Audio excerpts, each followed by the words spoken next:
All right, so what the heck do you guys want to learn about today? What? Do you guys want to learn about ROP? Let's talk about ROP.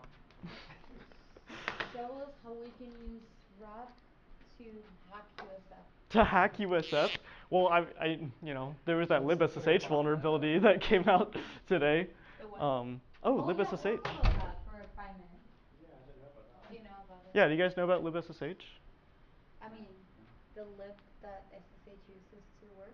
It's one of the implementations Okay. of SSH. Just you need to pay attention to Kev, okay? So who here uses SSH? What? Does No, anybody I've use never SSH? used that. What is You've that? never used SSH? What is Okay. SSH? So you're familiar with the shell, right? No, what is You've the used shell? the shell. I know you've used the shell. What is the shell? You're gonna work at Google in like January. You know about the shell. What is the shell? Okay, so the shell is a program that takes user input, right, like command lines, and then it goes and runs the program that the user asked for it to run. LS. Oh yeah. No, LS is a no. LS is a terminal built in. Well, yeah, it can be. No. It doesn't have to be though. PWD. Okay. Well, that has to be built into the. Well, I guess even that doesn't have to be built in. I don't know which one is a That built could in be and an external what command. is a shell program. Almost everything can be a separate program except for things like CD. Like CD has to be built in because, yeah, anytime you need to change. Directory. Yeah, if you need to change the state of the shell program itself, you need to. It needs to be built into the shell, like those commands. Return. Shell built Well, in? No, shell built in. yeah. So okay, all right. This is a tangent, but I like this. So the terminal is a boxy boy, and it's got like buttons and title shit, and then it's got like a really big text box. That's a terminal. Well, this is a okay. We're tangentizing even more now. So this is a terminal emulator, right? And it runs in like a Windows system. So like whatever Windows calls their Windows system. I don't know, Windows. Windows is. Yeah. Or X or Wayland or whatever you use to get like cool, pretty pictures on your computer. This is a terminal emulator where it emulates a different kind of boxy boy, one of these boxy boys. Oh, the ones in the past, the TTYs. Yeah, like one of these things. So you probably have like a power button and I don't know, maybe a wire coming out the back or something. Maybe some cool like chamfers. So this is a terminal, right? Teletype. Yeah, so a teletype machine. It's called like a thin client because it's really stupid. All it has is a keyboard and a screen It's not very nice. and power. That's it. Like it's not a computer, right? And that's why they're stupid and they need to feel bad about themselves. So if they didn't feel bad about themselves before, they need to now. So that's all a terminal is. And what does this connect to? Well, it connects to a tall boxy boy. What is a boxy boy? I don't know. How do you draw tape? Why has he been saying boxy boys so much? I mean, are you denying that they're boxy? What is a boxy boy? Oh, Like a box shape? Yeah. Oh, that's what it is.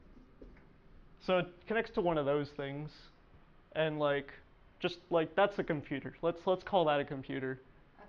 Or a mainframe or something. I don't know. I wasn't alive when these things were around. None of us were alive when these things were around, even though they're still around. But you were like a 1-year-old. Maybe. I don't know. These things are ancient. I'm sure plenty of people that are in our field would not appreciate me calling them ancient, though, but they are. So terminals are like, I don't know, like that size or something. But that's like probably even like too big. And then like these things were like huge. So Big that boxy boys. big boxy boys. Hey. Hi. You guys a security group? Yeah. Yeah. I'm Tom. Hey. I just started here. Oh, I read that book. Oh, did you like it? Yeah. Yeah, it's pretty good. Did the meeting already start? Yeah, I mean we're only a few minutes in. We're going off on a tangent anyway, so.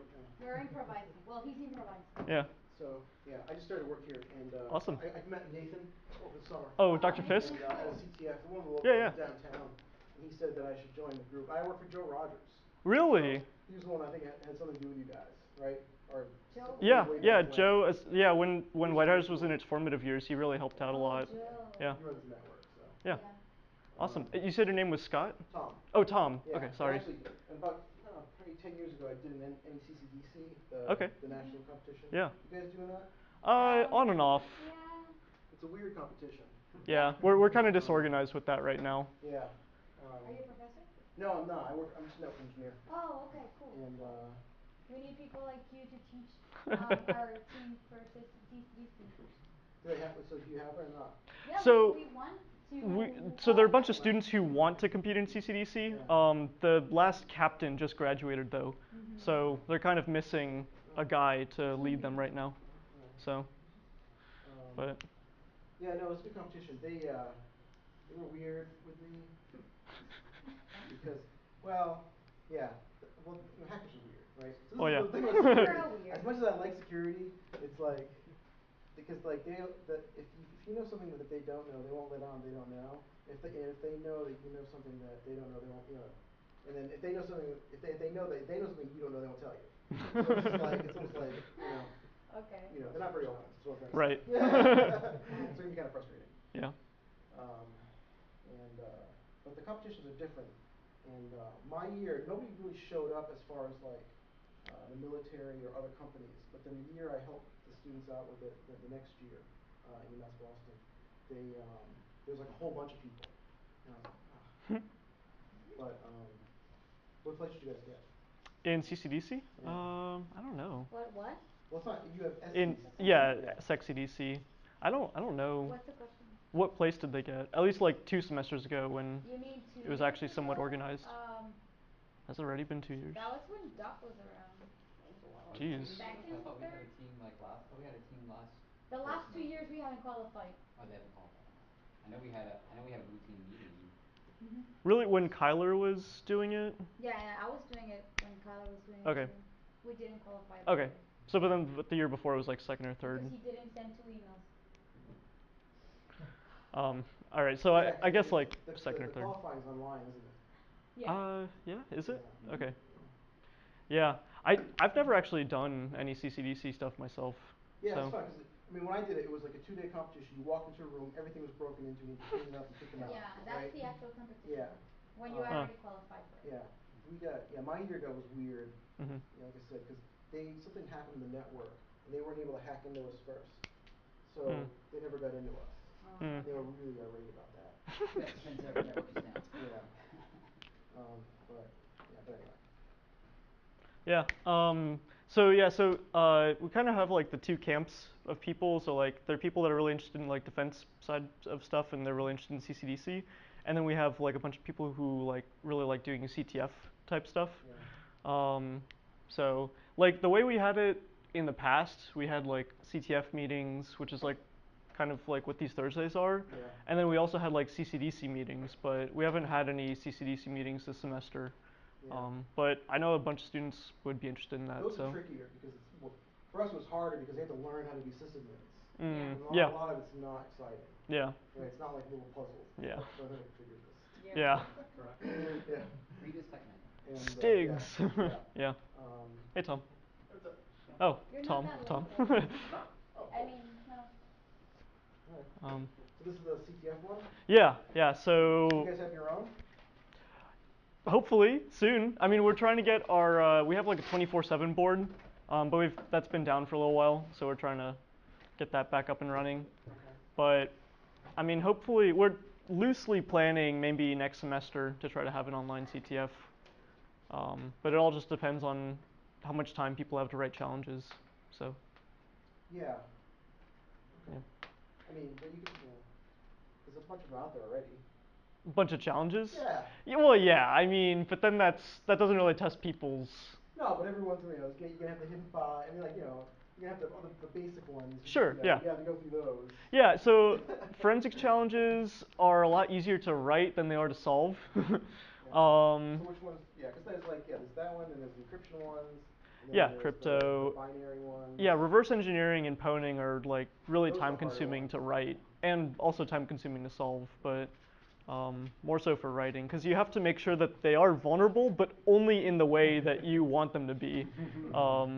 So yeah, and that's really tricky because like once somebody like exploits one thing, it's like all bets are off at that point. There's no guarantee that it's the only the path that you envision them taking is the only way to pwn it. But yeah, we try to you know get acquainted with the basics. So like talk about buffer overflows and stack smashing, and today I'm gonna introduce ROP. So Okay. yeah. Um, so like computers used to be really big. So if people and really expensive, right? So if there are a bunch of researchers at a university who want computer access, they can't have like one of these lying around in each of their offices, right? So I mean, like I'm too young to have even touched an actual like TTY machine before. So I don't like these drawings are not accurate, but like that kind of gives you an idea about like why like We have thin terminal clients are emulators. necessary. Yeah. And then like now these days, like the reason we call them terminal emulators is because like we don't actually have like thin clients laying around to just you know be dumb and not be a computer. We use our computers to emulate terminals, right? And so inside the terminal, all it does is it runs a single program, and it takes that program's it takes user input, right, typically from your keyboard, and it pushes it into that program, and then it takes that program's output and displays it on the screen. That's the basic functionality of a terminal emulator. I mean, it can do more complex stuff too, like it can search. Well, first of all, it can have a history of all the output as opposed to just having like this, 80 by 24 character grid. So you can like scroll up to see what you did in the past. Maybe it has a history of commands you entered so that you can quickly re-enter a command that's like really long, but it was just like 5 seconds ago that you ran it. But the basics of it is that they just run a single program and they connect you to its input and they put its output on screen. What is the name of this program that they usually run? Patricia? Shell. Yes, a shell. I mean, theoretically, like you could have your terminal emulator run any one program. Like you could have it just like run Python every time you open it, but shells are really easy to. Well, I don't know. Actually, who knows what a shell does? Like, why is a shell so special that it's the only program that we ever need to run in a terminal? Shell executes all the binaries in user bin, and those are all the programs you normally use. Yeah, so a shell's job is to take user input in the form of command lines, parse it into individual words, and be able to execute that command line. And what that means is they look at the first word of the command line and they run that program. So a shell can run any other program that's on your computer if you have the permission to do so. So that's why like terminals only need to run a shell program because shells can do anything else at that point, right? They're kind of jack of all trades, right? So you can type into the shell, a command line, like I don't know, ls-al or something, and it'll go and find ls based on how it tells you it searches for programs, like The path. yeah, $path is common with POSIX shells. So like it'll find the program and it'll run it according to your specifications and depending on how the shell is supposed to run programs. So does that kind of clear up like the difference between shell and terminal? Yeah. Yeah. So I don't remember We why were did we talking about start talking about libSSH. this? Yeah. And then we Wow. went on a Okay. This tangent. is quite the tangent. Okay. So yeah, there was libSSH. So SSH, right? It's called secure shell, kind of. It could have a better name, I guess. It's really a way of getting a shell on a remote computer, right? Like say you want to do sysadmin stuff on your machine that's at work, but you're at home. Well, you don't want to have to drive for like 40 minutes to get to work, right? So you expose this server called SSHD or some server that when you connect to it, and if you follow the SSH protocol, you connect to it, and it communicates over the internet and gives you access to a shell remotely. So like if you've ever used RDP on Windows, that's a similar idea, except that it's inherently graphical, right? It's remote desktop protocol, so you're getting a graphical interface. Not only the shell. Right, not only a shell, but it's a similar idea, right? It's a way to run code on a remote machine. So OpenSSH is one implementation. So there was a fork. So the original SSH implementation, it was called like it was I don't know remember what version it was, but it was sometime after version 1 was released. There was a fork made of it called I think OSSH, and then like after some time in like 2000 or 2001 or 2002 or sometime, the OpenBSD project made another fork of OSSH called OpenSSH. So that's another SSH implementation. This is by far the most common SSH implementation. Pretty much, probably any of your distros, if you use SSH, it's probably OpenSSH. Then there's libSSH, which is designed to be like really compact. It's not as large. It doesn't have as many requirements as OpenSSH. It's meant for like embedded devices. Like I don't know, you have a fridge. Or a microwave. Or a microwave. Alright. Yeah, Alexa, microwave. Or yeah, some embedded device. Yeah, something that has limited amounts of memory, right? And maybe limited amounts of CPU. But you still want maybe service technicians to be able to, access a command line to, Right. you know, Raspberry Pi. to do diagnostics. I mean, well, a Raspberry Pi is like a PC, so you can run whatever you want. But then so then after that, there was like, I don't know if this was a fork or if it's just a completely different project. I don't know. It's called libSSH2, which is like, it's supposed to be a better version of libSSH.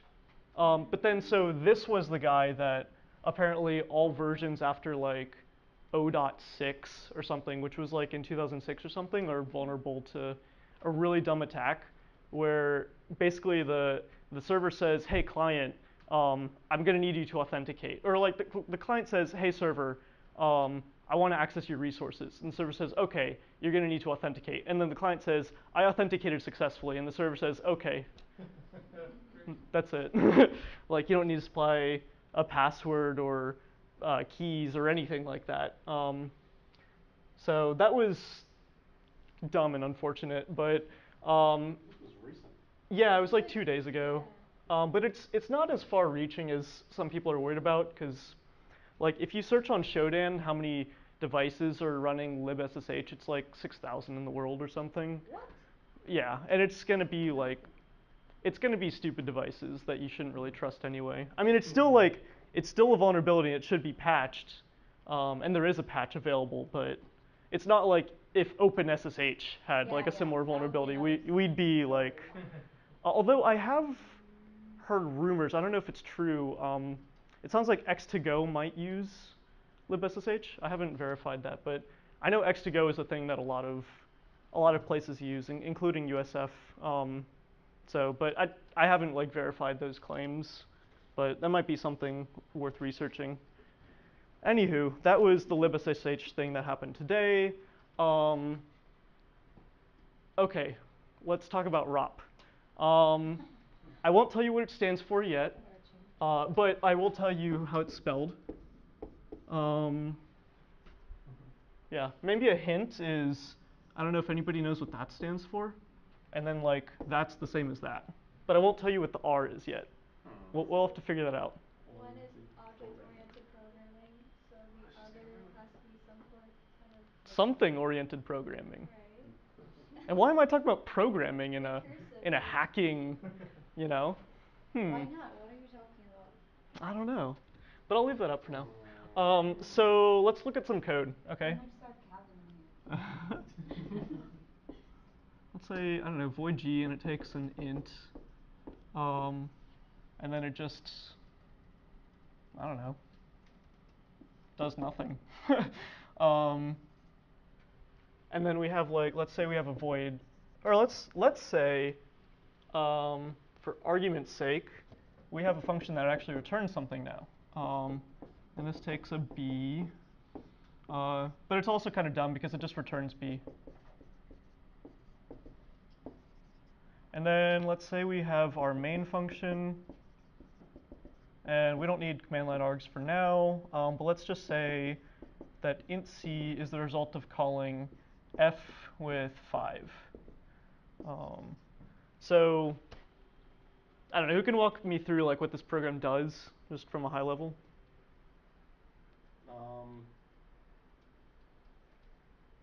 Like starting where? I don't know, let's like start at main. Just from main? Yeah. In C it called, it'll run F. F just returns whatever is passed into it, and go into C. And G is never called. Yeah. This is kind of a dumb example. It doesn't really illustrate what I want to teach. So let's modify this just a little bit. Sorry, guys. Okay, now Tom, what's it do? Ooh, that's more interesting. In C, we'll call a function that calls a function that returns what was originally passed into it. Mm-hmm. Yeah. So we're gonna call f with 5, right? F eventually calls g with what it was passed in, which is 5, right? And g gets called with 5, and it returns 5, and it bubbles up the stack at that point, right? G will return 5. F returns the result of g of 5, which was 5. So then f returns 5, c gets set to 5, and it doesn't matter anyway because we never use c, and then we exit. Simple program, right? All right, let's talk about stacks. So, okay, when we get to main, when we start main, and just a side note, I always draw stacks so that these are higher addresses, and these are lower addresses. It's Praise the God. praise Legati. Yeah, so Legati, for instance, really prefers the other way around. A lot of people prefer it the other way around. It's just another one of those. No, just kidding. Most of the books do it the other way. I know, yeah. So like operating system stuff, like if you just learn this from like the theoretical perspective, it's probably going to be the other way around. Right. It's just convention. It's just personal preference. It's like Intel syntax versus AT&T syntax. Or For like Emacs versus Vim. yeah, but it's even more trivial than that. Like, it's really kind of a silly thing. We should compromise and turn on side that way they're all the same altitude. That's how I used to visualize it in my head. I used to visualize it like lower addresses and higher addresses, and then the heap would be like way down there. But yeah, like as long as you always like draw something like this and you show which way is which, like it should be fine. For exploit development, I find this perspective easier because the stack grows up, and then also things like it's really natural for us to read left to right and then top to bottom, right? And you can do exactly that if it's like this. Like if I have the string like A, B, C, D, E, F, G, H, like you'll see this in memory as A, B, C, D, E, F, G, H, and then maybe a null terminator or something. Okay, you convinced me. I did? Nice. Not really. So yeah, like in a lot of your classes, you'll probably see this turned upside down, but I find it easier to show it this way for exploit stuff. So, all right. So what's the stack look like? Maybe right before we're about to execute this. What does that mean? Like, so what functions were called right before we return A there? Main and F. Yeah, yeah. So we're inside main, and we're inside F, and F called G, but G hasn't started running the user code yet, right? So, all right. So let's see what the stack's going to look like. Let's assume that we're on x86. So what does that mean about our arguments? Are they passed on the stack, or registers, or both, or what? First 6 arguments are passed on the registers, right? Other way around. The first 6 arguments are passed in the stack. Other way around. Other. As registers. All of the arguments are passed on the stack. Oh. Yeah. That's not all the way around.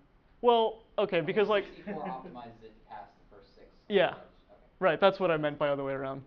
Okay. So 64-bit, so x86 64 or AMD 64, whatever you call it, passes the first 6 registers in.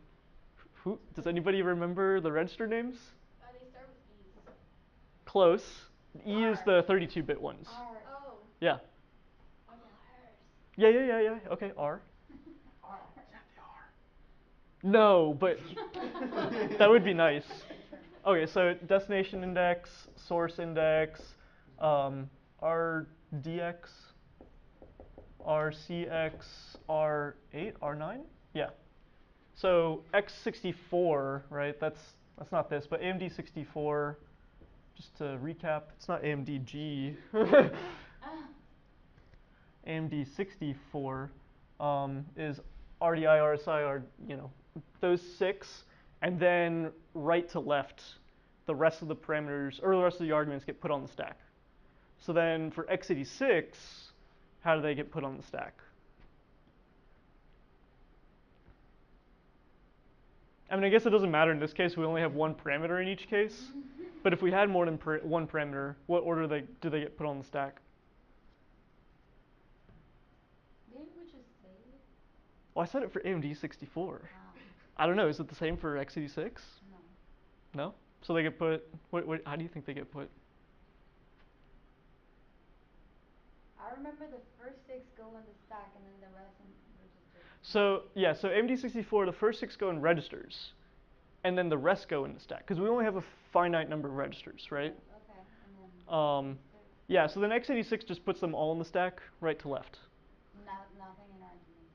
Correct. Yeah. Oh, okay. Which is slower in the common case. Like you usually have 6 or fewer arguments to functions, right? So why waste time, writing to main memory? I mean, maybe not main memory because it might be cache, but you might be losing time writing to memory. Yeah, you'll definitely lose time because you have to do math on the stack pointer now. To get what you want. Yeah. Otherwise, you can just move stuff around in registers. So that's a really great optimization for 64-bit. The reason that you can't really do that on x86 is because you have far fewer registers on x86 than you do AMD 64. Makes sense. You want to save them. Yeah. So main calls f. So how do we set up the stack to call f if we're doing x86? Push B. Yeah, push its argument, right? What's next? Return address to main. Yeah. How do we do that on x86? How do we push the return address?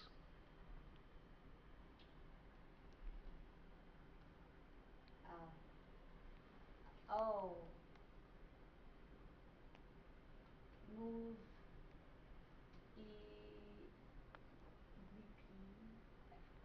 So yeah, if you could, so like if you could do something like move, I don't know, EAX, EIP, this would take the instruction pointer and move it into EAX. But there's no way to do that on x86, unfortunately. x86 doesn't really treat EIP as a real register, really. Like there's no way to access it. There's no easy way to access it as a register. So we really want to do 2 things. We want to push EIP, and then we want to jump, that's an M. We want to jump into F. And do you guys remember there's one instruction to do both of those things? Call. Call, yes. So we'll call, right? So main will push 5, and then it'll call F, right?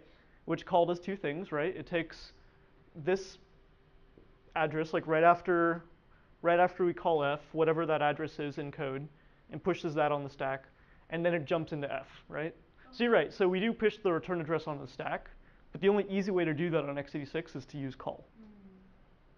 So then what does F do? Does F have any local variables? No. So it doesn't need to reserve any space on its frame.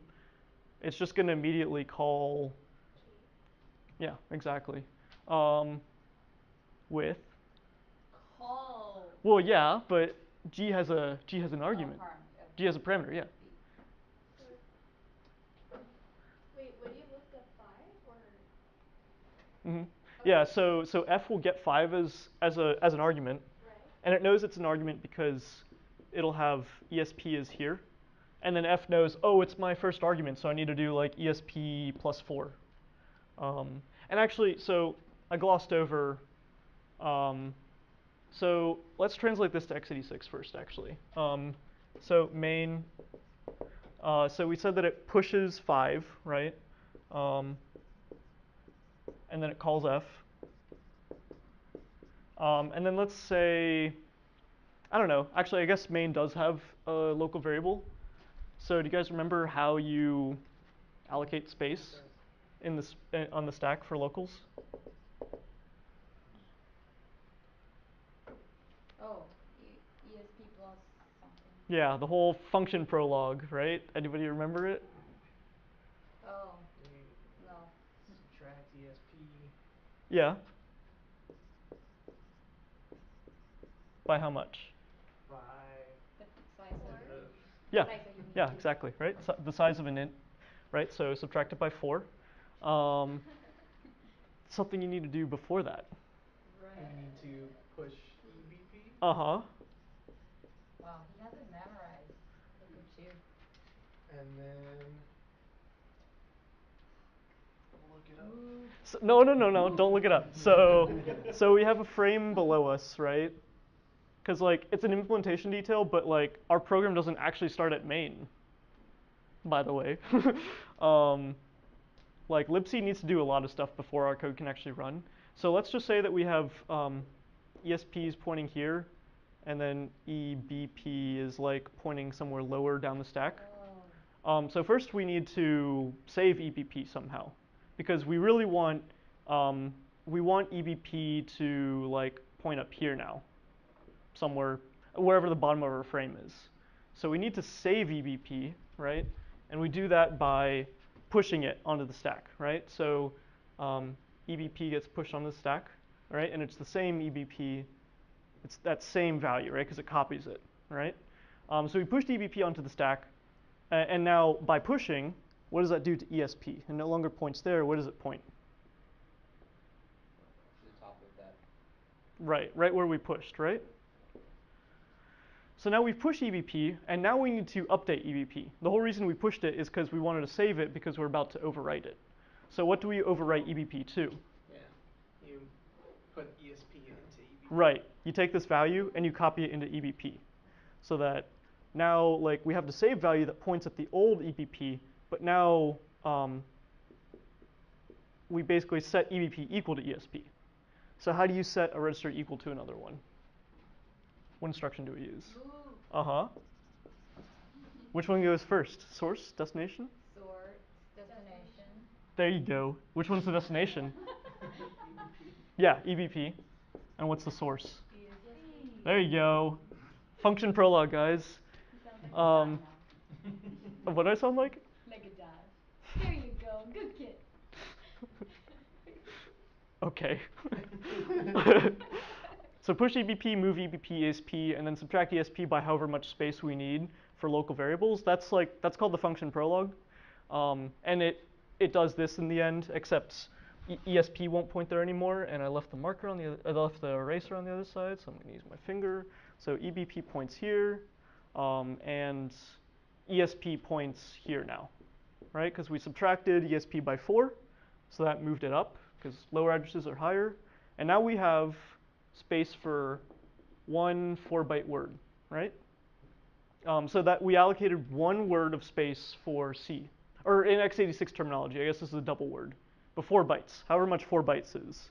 So that's just to allocate space for C, right? And we can say like this is for C. That's the comment character in a lot of assembly languages. Looks like a frowny face. Yeah. So now we can call f, right? And how do we call f? I mean, I know we already went over it, but Pushes arguments. Yep. And then Yep. calls f. What did you say the two things that call did was put? Yeah, so it takes instruction pointer, and the instruction pointer, whenever you're executing instruction, always points to the next instruction, right? So it takes this and it pushes it onto the stack, and then it jumps to wherever the operand is. So it jumps to wherever f is. So after we call f, we have f returns a value, right? Where do functions return values? Yeah. Yes. So we need to set c equal to EAX. How do we do that? I haven't gone over this yet. This is a test. How do we put 5 into? Yeah, so f returns a value, right? And the way that functions return values on x86 is they move it into EAX before they return. Right. So that means when we get back to here, right, after f returns, Yeah. we'll have a value in EAX. Oh. But the code says that we should store it into C. So now I have to do something like move C EAX. Yeah, so we move from EAX But into C, somewhere. we need to calculate the address of C. Exactly. Which is ESP minus something.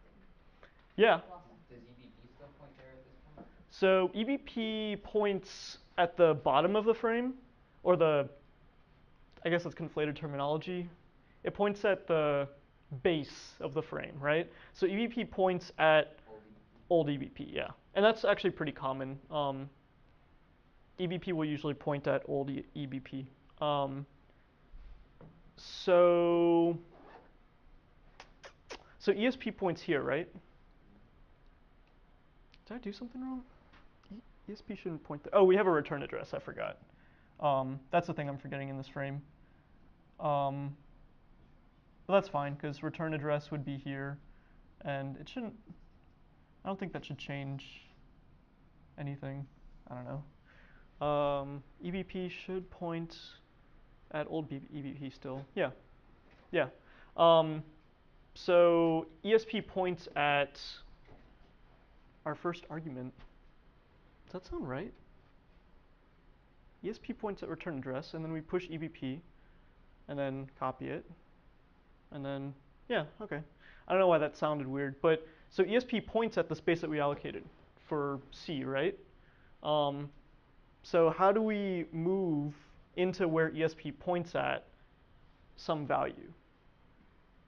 I guess there are kind of two ways, but we want to make sure that ESP doesn't move afterwards, because we're just storing something onto allocated space on the stack. We don't want to push it onto the stack, which would update ESP. To move it into a memory address at ESP? Yeah, yeah, and then how do you? I don't remember the syntax for that. I know there's brackets involved. Yeah, so it's bracket ESP bracket. So bracket takes an address, right? And if it's on the destination side, it puts something at that address. Or if it's on the source side, it takes something from that address, right? I don't know, in comp.org, I think they denote it like this, right? Like they think of memory as like an array, right? And it's like indexed at address, right? But x86, well, at least like Intel syntax and AT&T syntax. Well, no, Intel syntax does it this way. AT&T syntax, I think it's parens. Maybe it might be something like ESP 0 or 0 ESP. I don't know because I never use AT&T syntax. Yeah. The second one The was second what they one. used Is it? for, Myth? oh, I forget. No. Murray? Risk. Risk? The open source Risk. Oh, But yeah, using RISC V. architecture. Yeah. Yeah, yeah, yeah. RISC-V. Okay, so it's probably something like that. But x86 just puts brackets around an expression, and that's value at that address, right? So now we moved the return value of f into C, and then we're done, right? So what do we do when we're done with a function? Pop the Return. frame. Wait, when we're done with the function? Yeah, so like what's the opposite of call, right? Call is how you, Oh, ret leaf? yeah, ret. Yeah, so, yeah, you're right. We need to deallocate the stack, right? If we just do ret, what would that do if we just do ret? Does it terminate the whole program? Well, so that's what we want main to eventually do. We want to return into the libc code that called us to begin with. But who remembers what ret does Oh. Like, not what it's supposed to be used for, but what does it actually do with the stack? Oh, it it sets ESP and EBP to the values it had before. Well, that's what leave does. Oh, Ret takes the top of the stack, right? Pops that value off, and jumps there, right? What do we have stored at the top of the stack? 5. Yeah, it's gonna return to 5. We don't want to do that, right? We need to first destroy the things that we stored on the stack.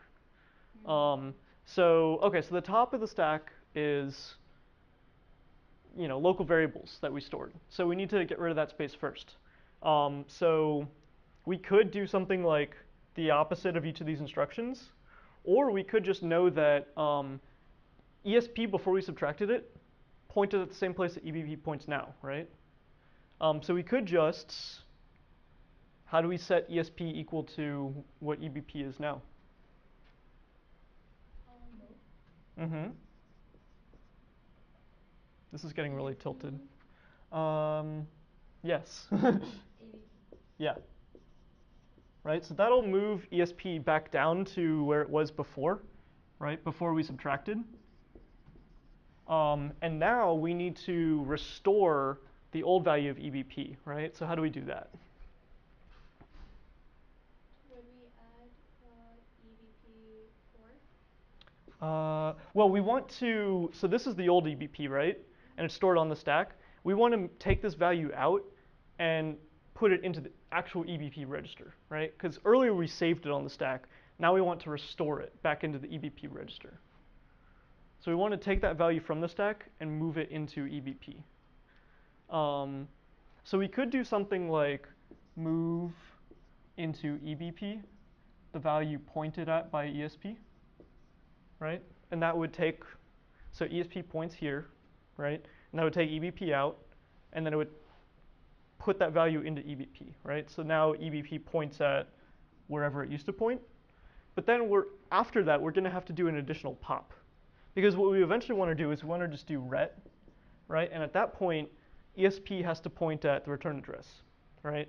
Before we do a ret, ESP has to point at the return address because it's going to jump there when we do the ret.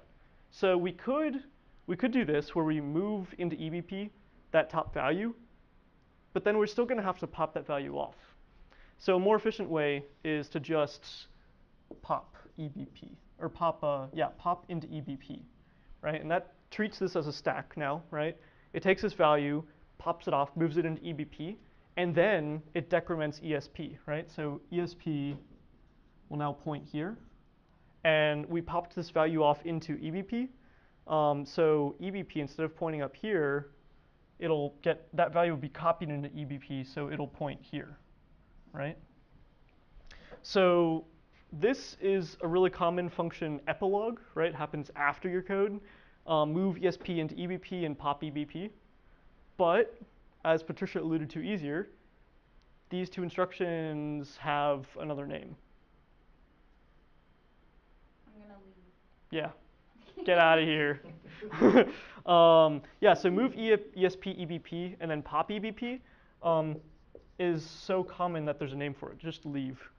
And this is, it's faster, right? Because instead of 2 instructions, it's 1. You just tell the processor to do something, and it doesn't need to fetch 2 instructions. But then you still need to ret. Yeah, so what leave does is it does that same thing. It moves ESP back down to where EBP is, and then it pops that value off into EBP. It essentially restores ESP to where it should be before a ret, and it restores EBP to what it was when we got called. So that's main. And main is more complicated in F and G because it has local variables, right? You don't have to do this or this if you don't have local variables. So F, right, all it has to do is it takes the value that it got, right, 5, and when we're in F, so main pushed 5, right, and then it called F, right, which means that at this point, this guy points right, ran out of marker, points right here, right? That's really complicated, but, or not complicated, but that's really hard to see, I guess. It'll point to the instruction after call F, right? So that that's the return address, right? After we call f, that's to return to. That's where do we want to return, right? So when we jump into f, what are our stack variables, right? Where's ESP going to point to?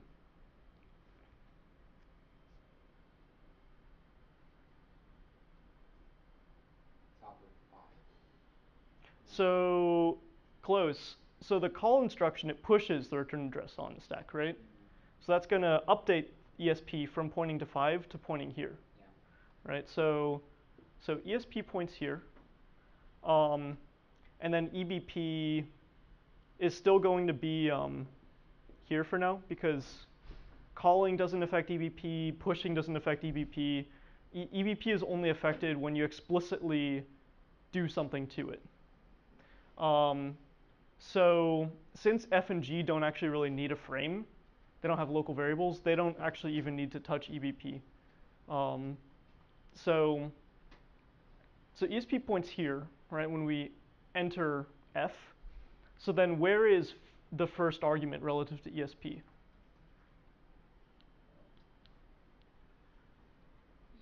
minus 1 address length, or just, higher address length, so ESP plus 1? Yeah. Yeah, ESP plus, yeah, the size of a pointer, right? So yeah, on x86, that's going to be 4. 32 bits, 4 bytes, right? So it's going to, so we know that it's probably going to do something with ESP plus 4, right? And what's it going to do with that value? How do we pass that to G?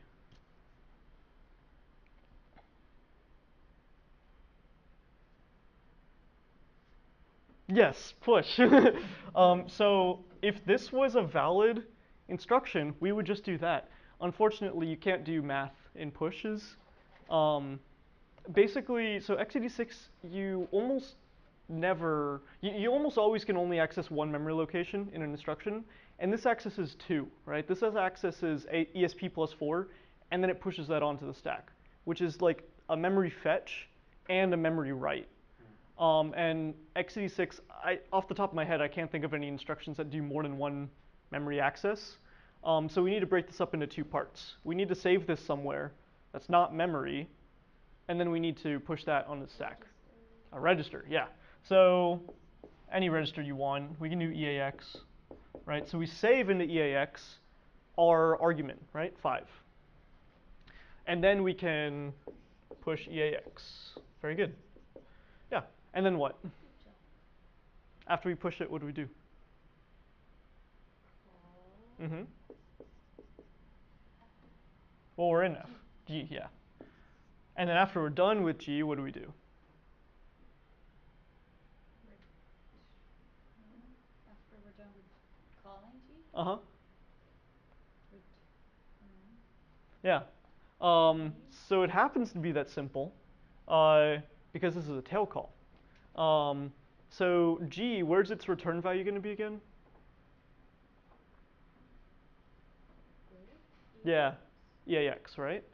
And then we need to return that value. What register do we put that into? EA. Happens to already be in the right register, right? So we don't need to do anything. Of course it is.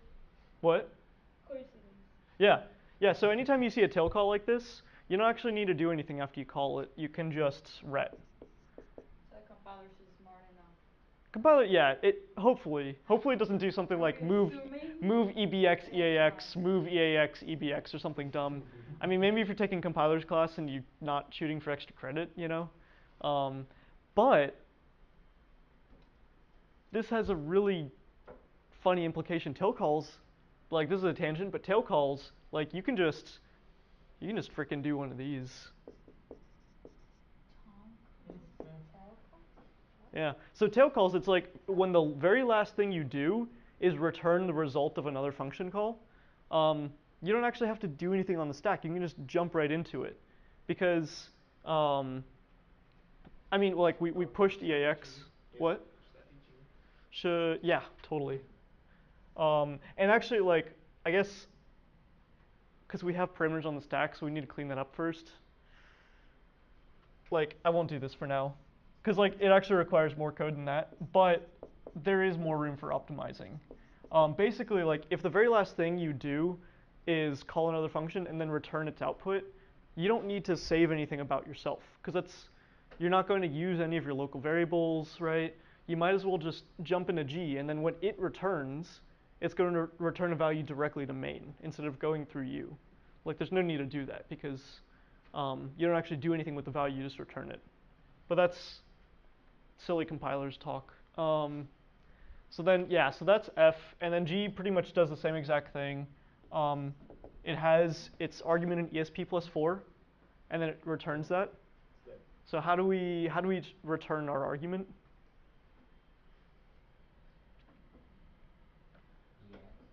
EAX. Yeah, move into EAX, our argument, and then then what?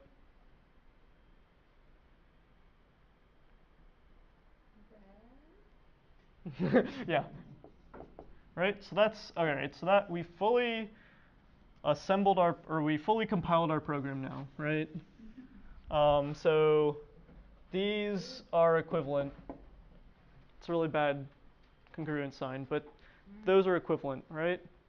Looks like you grounded them. What's I do what? It looks like you grounded them. The ground symbol upside down. Oh wait. That's a bad joke. Well, Yeah, there we good joke, I guess. go. Yeah, and this is that's VCC. Thank you. Actually, now you have a short, so I think you gotta put a drop, pull down thank Stop you, it. thank you. Stop it! So all right, so that's our equivalent program, and that's also how you'd implement it on a FPGA, I guess. So all right, now that we know what it looks like in frickin' assembly, let's draw out the stack real quick about, so what was the original question? It was what does our stack look like right before there, right? Which means right before, I guess, let's say right before here, right? Which means we haven't called G yet, so we're right here. Or let's say we're about to call G, okay? No, okay, I keep changing my mind. Let's say that we called G. Welcome back in 5 minutes, Let's say we call G, and we're about to execute this instruction, all right? So, I want to know what the stack looks like right before we execute that instruction. So, all right, so we already showed main pushed 5 and called F, which means that main's return address is right here, right? So then that means that we are inside F. F took its first argument, moved into EAX, right? And then it pushed EAX, right? So that means that it pushed 5, and ESP is here now. And then it calls G, right? So that means that we need to find its return address, which is right here. And that gets pushed on the stack, which means that ESP updates again. And then, so we called G, and we're about to execute that, right? So this is what our stack currently looks like. So ESP points here, and we have the return address for when G is done, followed by G's parameter. And then we have the return address for when F is done, followed by F's parameter. And then we have mains, locals, and other stuff, right? So this is kind of the general stack layout, like when you're in nested function calls, right? You'll have, in general, like you'll have things like, locals, EBP, right, saved, EBP. Then you'll have the return address. Then you'll have params. Oops. Or let's call them arguments instead. Right? So each frame will look like this, optionally with some things omitted, right? So like obviously G and F, they don't have locals, right? So we don't have anything on the stack that looks like this. Also, since they don't have locals, they don't need to update EBP because there's nothing on the stack that we actually care about. So they don't save the EBP because they don't change it. So for things with no local variables, you'll oftentimes see none of this. And then like main doesn't have any args, right? So you won't see any of this. Every function frame will have a return address though, because it needs to know where to return. Except for main B, when your program enters, the very first bit of code that's called, there's not going to be a return address for that, because at that point it's just going to exit. It doesn't return to anything. But pretty much any functions that we care about will have a return address, right? So each of these frames, right, you'll see a bunch of these on the stack, right? And that's what it looks like when you're in nested function calls, right? Okay, so keep this structure in mind, right? So local, save DBP, return address, args. Now I can tell you what the R in ROP stands for. Wait, is it return? Yes, Yay. very good. It was in the email that was sent out to the community. Oh, that's a bummer. That's cheating. I mean, That but wow you was didn't sarcasm. cheat. I ruined the You suspense. didn't cheat because you just Oh, I kept. believe in her. Yeah. Well, I didn't give any rules, and in the absence of rules, you're supposed to assume that there are no rules, Got it. right? Sure. That's how it works. So keeping this structure in mind, what happens if I find a bit of code that does something like, I don't know, not move, it's mov, right? Moves into EBX4, and then it, actually, who remembers the syscall calling convention? Anybody? On x86 for Linux. Oh Uh-huh. God. The code of the whatever call you Uh-huh. want to make goes into EAX, Uh-huh. and then from there I always forget them. I think And EBX, yeah, and then ECX, and then from there I forget. me too. It's this, but I can't remember. I can never remember the next two. But that's okay because almost no syscalls actually use more than 3 parameters. But it's something like it might just be that. It's something like that. But that's like we usually only have 3 parameters or fewer. Um, some have no parameters. So yeah, so that's like param1. This is 2, and this is param3, right? So before we and then how do we actually execute the syscall? It Mm-hmm. is it 70? Really close, only off by 16 or hexadecimal 10, right? Oh, 80. Yeah, interrupt hexadecimal 80, right? So we set the registers we need to set. We always need to set EAX, right? Because that determines the syscall ID that we want to execute or request. And then however many parameters it takes, that's how many arguments you need to set, right? So, okay, in the past, if we wanted to do a syscall, we would just smash the stack, right? So we'd have we'd have some buffer, right? And then the return address. And like a really simple case is if we call some really stupid function like gets. And that'll just take user input until it sees a new line, let's say, right? So that means that we can overwrite the buffer and the return address and however much more we want to, but what's really key is overwriting the return address, and then where do we get the return address to point to in like classic stack smashing? The new line? So we do get it to point somewhere in the thing we just entered, right? But since we can put anything here, right, we can put arbitrary code there, right? So if we can get return address to point right here, it'll just return into this code, right? And it'll execute our custom code, right? Okay. So that's like classic stack smashing, right? We put a bunch of code and then the address of that code, right? But right, it has a couple vulnerabilities, I guess. You have to know the address of that, right? And you have to be able to execute this code, right? And starting with like Pentium 2 or something, you can't do this anymore. So like in 2004, AMD and Intel like both implemented what like no execute, right? So you can tell the CPU, hey, this page, if I ever tell you to jump there, don't execute it. Just raise a fault instead, right? And so that's what most operating systems will do with stacks or anything that can be written to. They'll usually tell the CPU never execute this page, right? Because that means that either somebody's trying to attack the program, or like the program is buggy and should be killed anyway. So this is easily defeated, but then so remember how we worked around this? Like if we had another function that was just sitting out there that like basically if it just does what we want it to,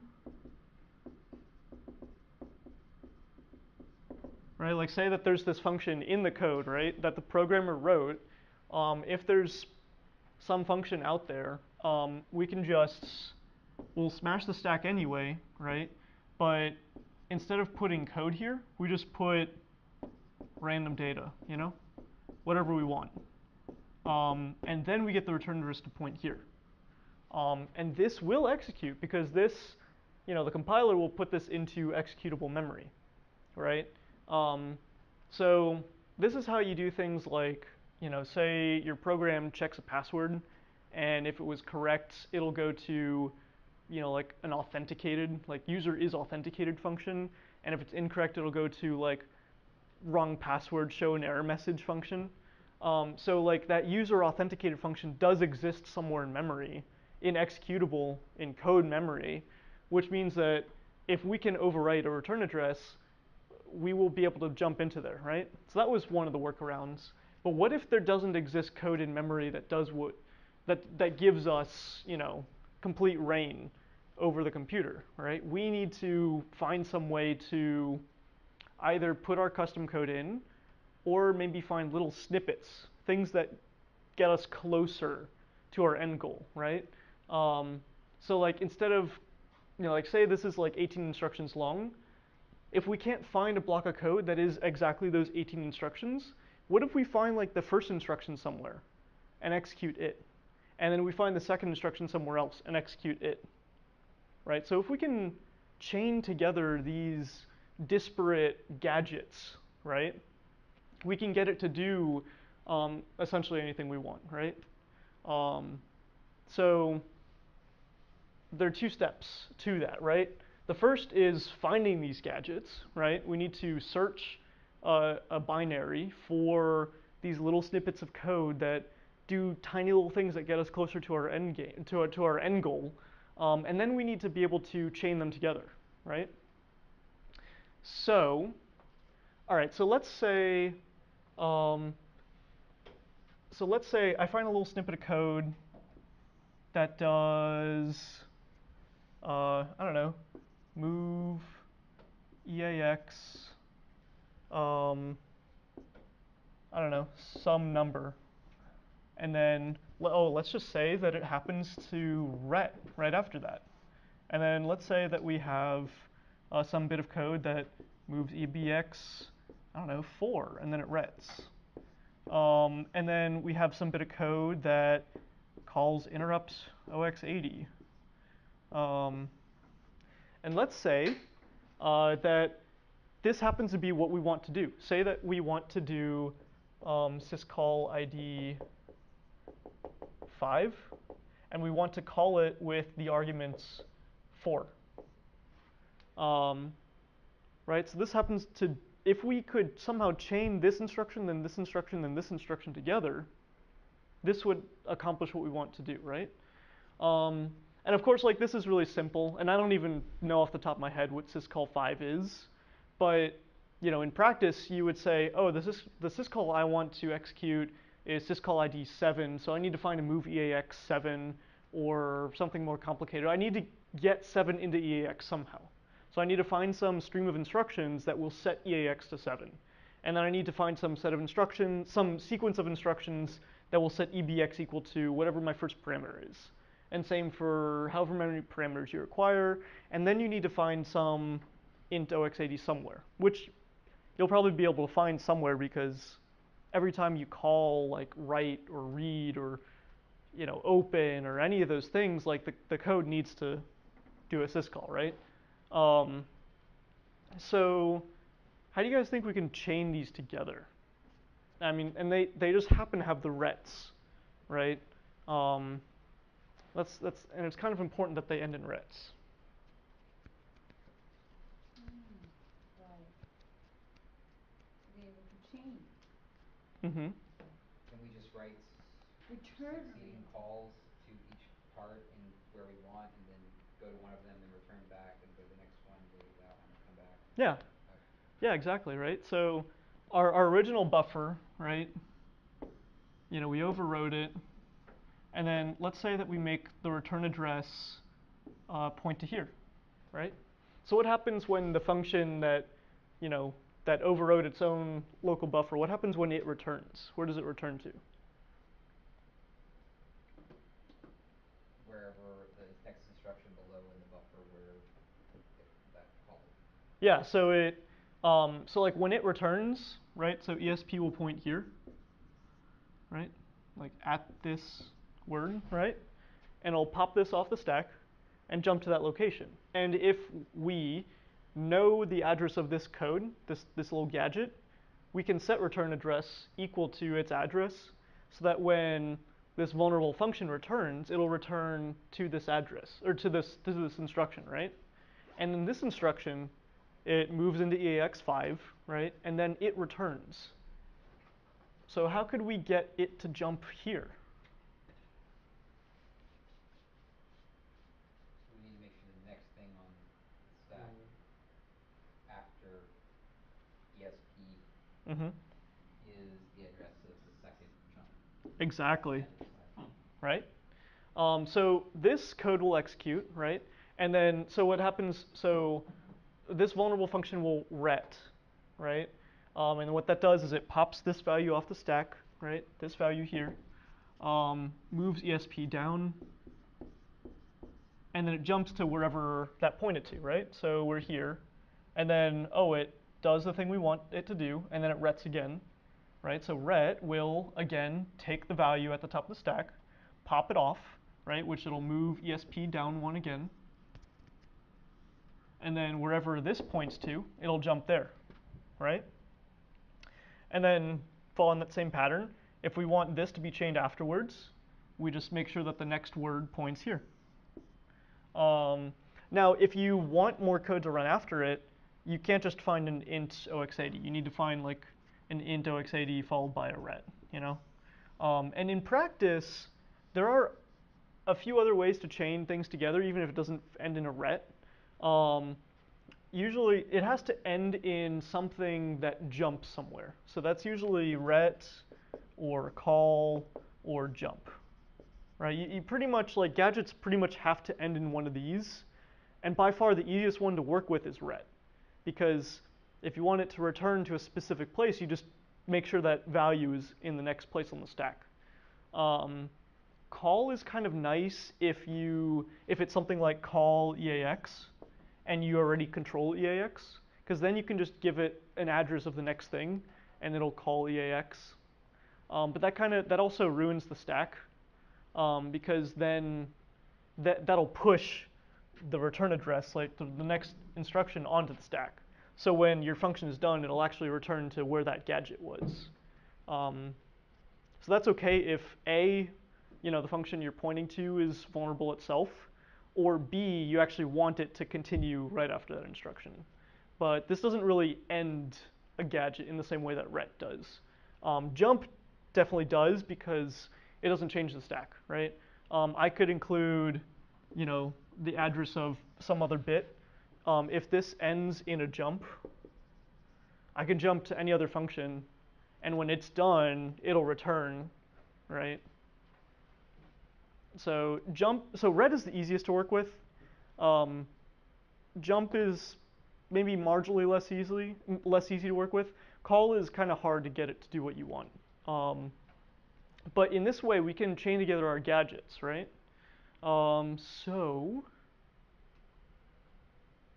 does this make sense so far? A quick question. Yeah. Have you ever seen anybody do gadgets with branches? Gadgets with branches. I don't see why not, you know? That'd be some interesting Yeah. gadgets. I mean, so a lot of functions, what they'll do is, maybe not a lot of functions, but things where the result depends on some calculations. Like, let's say that I don't know, we have like int a equals, you know, some long calculation, and then int b equals, I don't know, a plus 6. And then like if b is greater than 0, return b,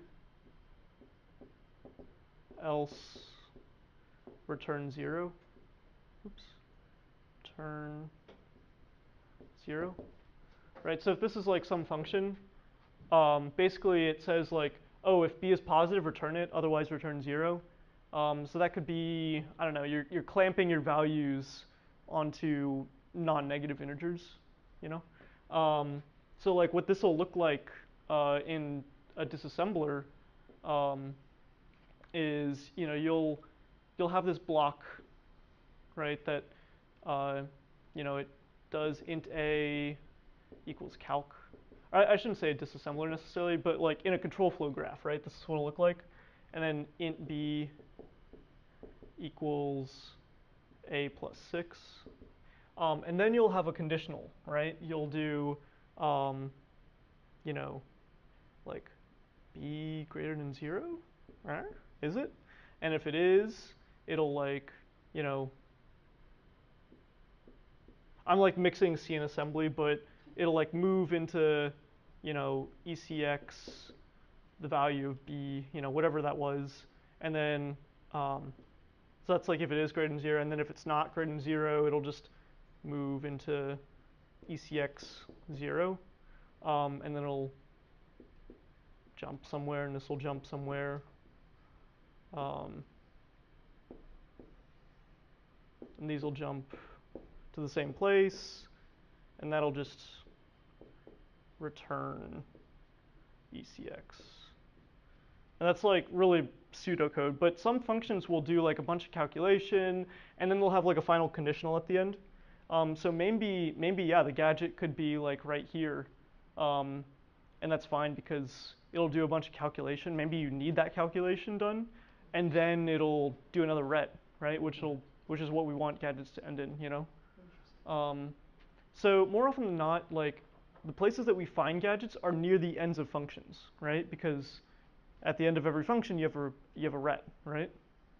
So yeah, okay, so that means the only other thing we need to figure out how to do is how to search for gadgets. And I guess we're running a little low on time, so I won't show you guys how to do that yet, but I'll just put two names on the board. One is Ropper, and one is ROP. I think that's what it's called. ROP Gadget. I think that's what they're called. They're both on GitHub. They're both really great for searching. One of them has, I usually just end up using both of them, because one of them has only, you know, x86 and AMD 64 support, and then one of them has ARM and MIPS. So I can never remember which, so I just usually end up using both. There's another program that Dr. O uses. It's like Sky something. Scry. Wasn't that for Windows? I mean, I don't think so. It was a Ruby script. it's like Scrynet I have no or idea. Scry. Skyscraper. I think it was like the command to run it was like to find the commands was like SkyDB. Maybe. Well, I'll see if I can find it. Okay. Um, but yeah, so that's like pH. the basics of ROP. I think next week I'll try to give you guys a challenge to reinforce this stuff, because I always say like solving challenges is the best way to learn this stuff. Are you saying there'll be a test next week? Yeah, that's what he said. I'm encouraging you not to study. You know, don't review your notes. It's preparing us for failure. So I cram I know like it's 30 gonna minutes happen. before. Or cram while we're doing it. So You know? study. Study um, while doing it. Okay, yeah, well, yeah, I'll exactly. I check the always internet. study. I mean, Study seriously, before. that's like the best way to learn this stuff. Like solving like attacking challenges, and then reading other people's write-ups are like the two best ways to learn this. You know, like I can give you the fundamentals, but I can't I can't do the same sort of thing that's just like natural, you know, learning, osmotic learning. You know. So, do you guys have any questions though? I'm still asking. Yeah. What did you say that the two instructions in assembly were that call replaces? Oh Jump yeah. and So like so it's kind of bad because like say we have like, you know, instruction, instruction, instruction, and then we want to like call F. We need to take this address and push on the stack, right? But if we were able to do something like, you know, so EIP holds the address of the next instruction. If we were able to do something like push EIP and then jump F, that'd be nice. But what is EIP equal to when we're in this instruction? Where does it actually point? it points to that instruction. JMPF. Yeah, it points here, which that's not where we want to return to, right? Because then we'll just go back to F and F will return, and then we'll jump into F and F will return, and we'll jump into F. So we really want to be able to return back to two instructions in the future, which means either the assembler, you know, we say like, we give this like a label, like we say fret, you know, we give it a name, and then we say push fret, and then jump F. This would be totally valid, but it's really a pain if every time you want to call something, you have to give a label to the place you want it to return. That's like no better than goto at that point. So instead, like x86 just gives us the call instruction, right? And it knows what that means. Yeah. And it is just one instruction. Yeah, it's one instruction. It's faster, and oops, call F. And since it's one instruction, it can actually just use the EIP register, right? Because the next instruction is the one that we want to return to. So, yeah. The tool, it's called Skyrack. Skyrack. Okay. Oh, I was close. And I was very Skynet. close. the description for it is in French. Oh. So that would probably, if anybody speaks French, it might explain why it's called that. But Google Translate. We must pull him.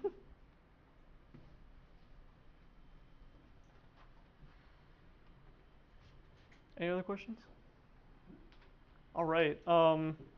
Hey Patricia, what are you doing tomorrow? oh, it just stands for first You on the didn't read ROP. the email? I read the email. It's about network attacks. It's about the typical today's networks are not secure enough because we think of them as a perimeter. So I'm gonna present an alternative cold zero trust networks. She's gonna make us all Which not is the trust each future.